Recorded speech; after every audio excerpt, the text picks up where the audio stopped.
Teorías de la personalidad. El psicoanálisis. Su idea principal habla sobre el inconsciente. Las características generales de esta teoría es que el inconsciente es dinámico.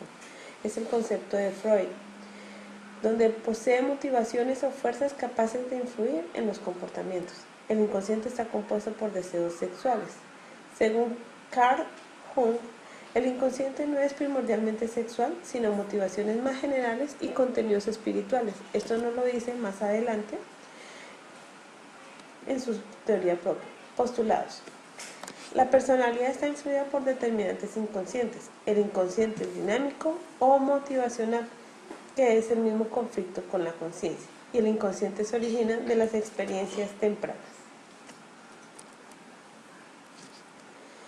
Existen teóricos que objetan esta teoría. Dicen que no es científicamente comprobable. Si las personas actúan con autocontrol, es consciente.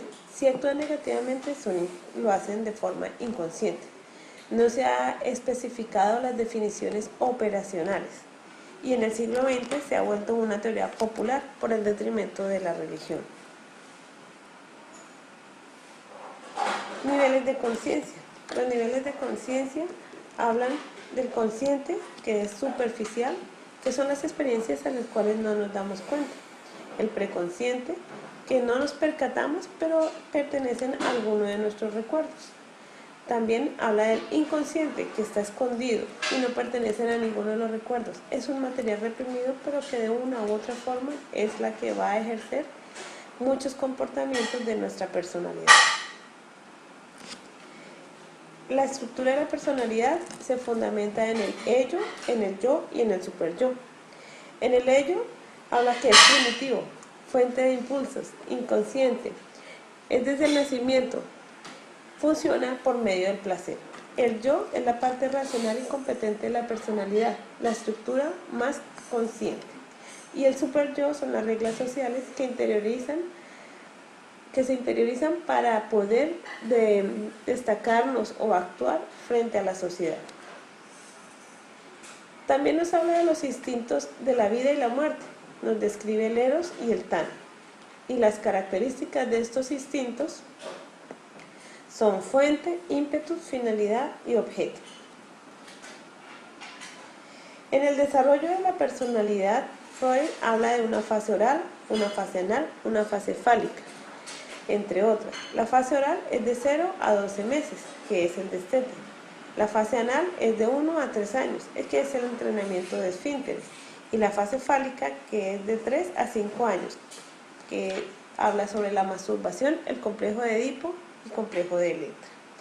El desarrollo de la personalidad ocurre conforme el yo encuentra nuevas estrategias para enfrentarse a las frustraciones impuestas en la socialización. Perspectiva de los rasgos. Un rasgo es un constructo básico que describe una dimensión de la personalidad.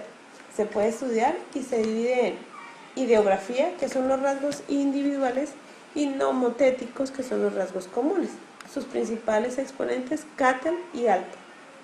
Las generalidades enfatizan en aquellas diferencias individuales. Sus mediciones son por medio de test. Definen la personalidad como una organización dinámica dentro del individuo de los sistemas psicofísicos que finalmente determinan sus ajustes únicos al ambiente. Alpert. Temática. La consistencia de la personalidad, influencia social, conceptos de sí mismo, interacción de la personalidad con influencia social. Se puede abrir un estudio de esos tipos, con los rasgos cardinales, los rasgos centrales y los rasgos secundarios.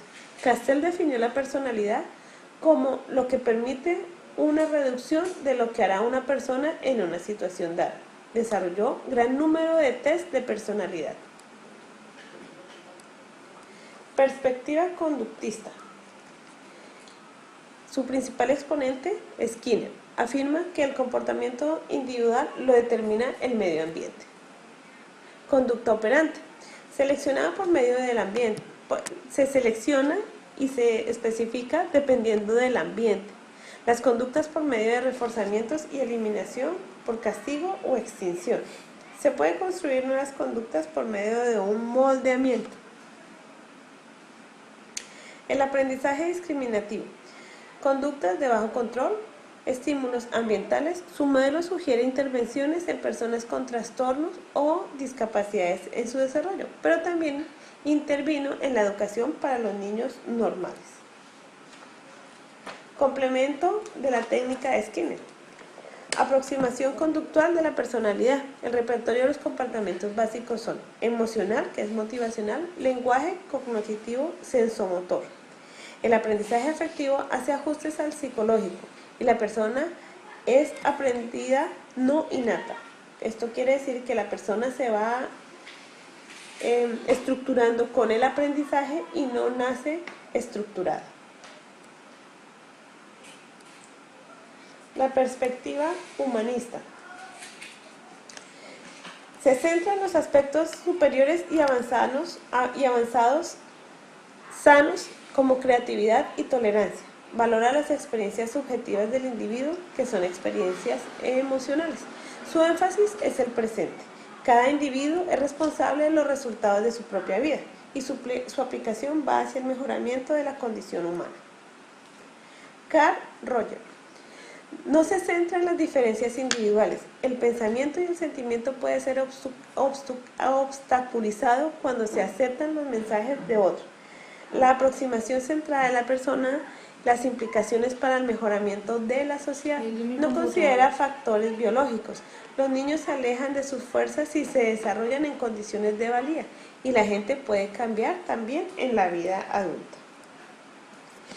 Las personas funcionales tienen las siguientes características. Son autorrealizadas, tienen vivencias existenciales, confianza orgánica, experiencia de la libertad, mucha creatividad, experiencia subjetiva como valores y ciencia, creen en sí mismos y desarrollan la creatividad.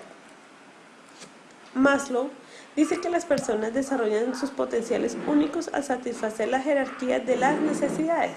Es el primero que nos habla de las jerarquías de las necesidades, que más adelante vamos a describir. Pocos alcanzan la etapa más alta del desarrollo. Las personas autorrealizadas perciben el mundo de manera precisa y creativa. Es posible imaginar una mejor sociedad. Las motivaciones biológicas son el cimiento de la personalidad. Ahora les voy a nombrar las jerarquías de las necesidades en el orden de la personalidad. Las primeras son las fisiológicas, las segundas de seguridad, las terceras el amor y la pertenencia, cuarta la estima y quinta la autorrealización. Perspectiva social. Sus generalidades son: los individuos difieren de las diferencias del yo. Los hombres y mujeres difieren la personalidad por su misma composición biológica. Un yo fuerte es la clave de una salud mental. El inconsciente es una fuerza importante para la personalidad. La percepción de la experiencia es influida por el mundo biológico. Los factores biológicos son determinantes de la personalidad. La perspectiva social nos habla de unas etapas de la vida, que son 8.